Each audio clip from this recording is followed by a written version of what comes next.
I remember when I first got started with apartment buildings, it was very exciting to close on your first deal. And I thought, my gosh, the money's made when you buy, right? That's what they teach you in real estate school. And certainly if you're flipping houses, that may be the case. But in apartment buildings, it's quite a bit different than that because while you have to buy right, if you don't execute on your plan to increase rents, reduce expenses, you are not going to make the money you think you are. So therefore, the money is actually made in execution. And that execution part is all about asset management. The asset manager really manages the property manager, that component. So you as a syndicator, one of you, either you yourself or one of your partners is going to be tasked with managing and operating the asset. What exactly is asset management? Like, can you talk about what that means? Yeah, sure. For me, asset management is, a step beyond property management. I help make sure that the investor's goals are met. I help, everywhere from acquisition to disposition in ensuring that returns are on target. We don't, violate any principles or rules as we go along, and just kind of work from a little bit higher level, maybe than property management does in guiding the ships. We'll talk about some of the key metrics you watch when the property is going well, and then what do you start watching when things maybe aren't going so well and you're trying to solve a problem? Sure, absolutely. So, like everyone else or every owner, I look straight at the NOI first, and I look for consistency across the board in the NOI. I look at occupancy, physical and economic. I look at that on a regular basis because it's really cool to have 100% occupancy, but if only 80% are paying, it's a problem. And unfortunately, you can't see that with the NOI, right? So your NOI can remain fairly stable, even though the economic occupancy may be dropping. So you may have another source of income, you may have new tenants paying additional money, whatever it is. So watching all of those together is really important in telling what's really happening at the asset. Another place I like to concentrate is in the age delinquency. Right now, it's problematic because of the CDC guidelines or rules and local rules regarding eviction and collections, as well as the P&L. I like to have access to a live P&L. It kind of shows me what's going on at the property.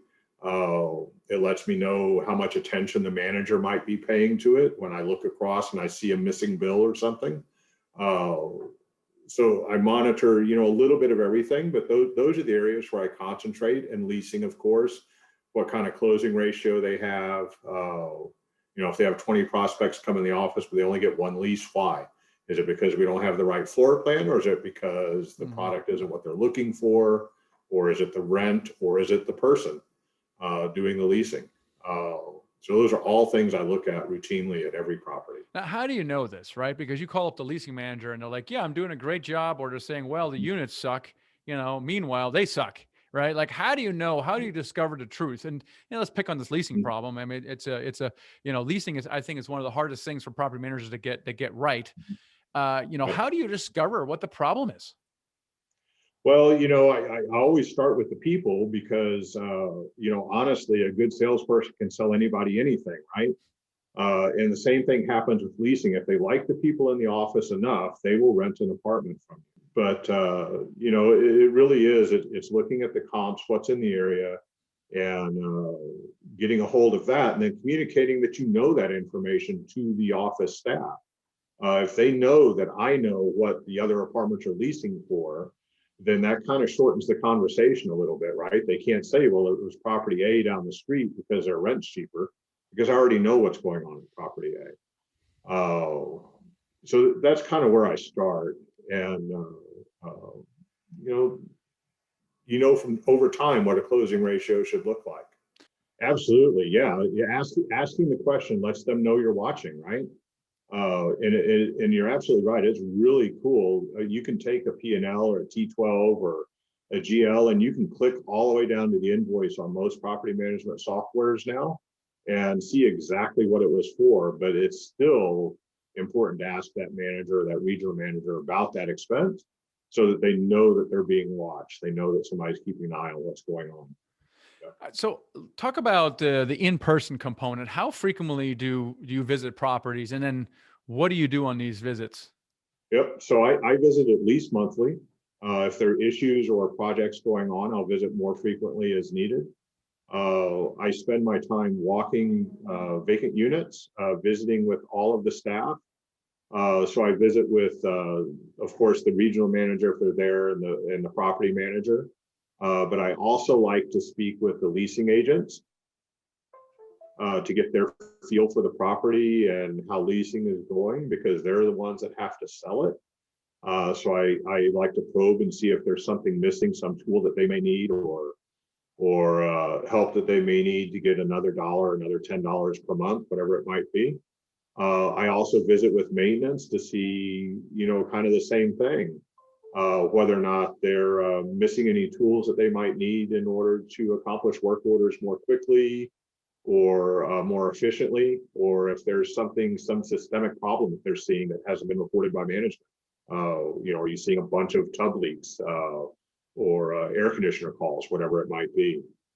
And then, of course, I circle back and I may look at a file or two for a move-in to make sure the lease matches, the dates match, the rent matches what's in their system, and that it matches our pro forma and the budget.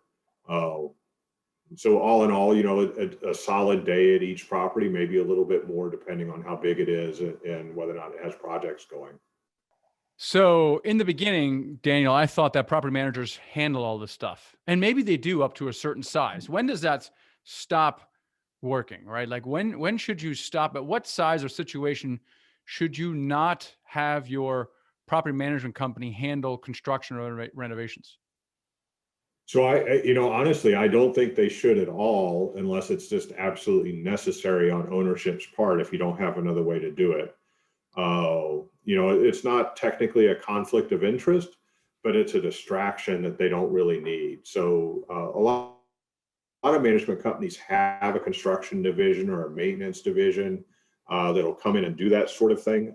Usually it's an additional fee, which is fine, but it's still, to me, it's proven to be a distraction from their core function. Their core function is to manage the property. Turning regular make-ready units is enough. It's hard enough work to get that done. It's hard enough for them to keep good maintenance people on staff. To add renovations or construction to their list, I think is just very challenging. So how do we handle it then? Or how should one handle it? What is the best practice for handling construction? Yep. So a lot of times, ownership like Nighthawk has somebody that's very inept at it and does a very good job of organizing major construction projects. And if they have time for that focus, I think that's okay. But in reality, I think hiring a competent GC is really the way to go for construction, particularly exterior work. If you're going to be hitting, 250,000 plus, you need somebody that works with AIA forms in order to get your draws correct and your funding back from your lender. If it's smaller projects, maybe you hire somebody local or you bring somebody in-house that can run renovations or smaller construction projects. And that person would act as your GC, and then they would hire subs or individuals to complete the work. Hey, and before you leave, make sure you subscribe to my channel below. We put out videos every single week and you don't want to miss it. Also, if you haven't done so already, grab my free ebook here, okay? It's a secret to raising money to buy your first apartment building deal. It's a good one, so grab that. And hey, check out another video.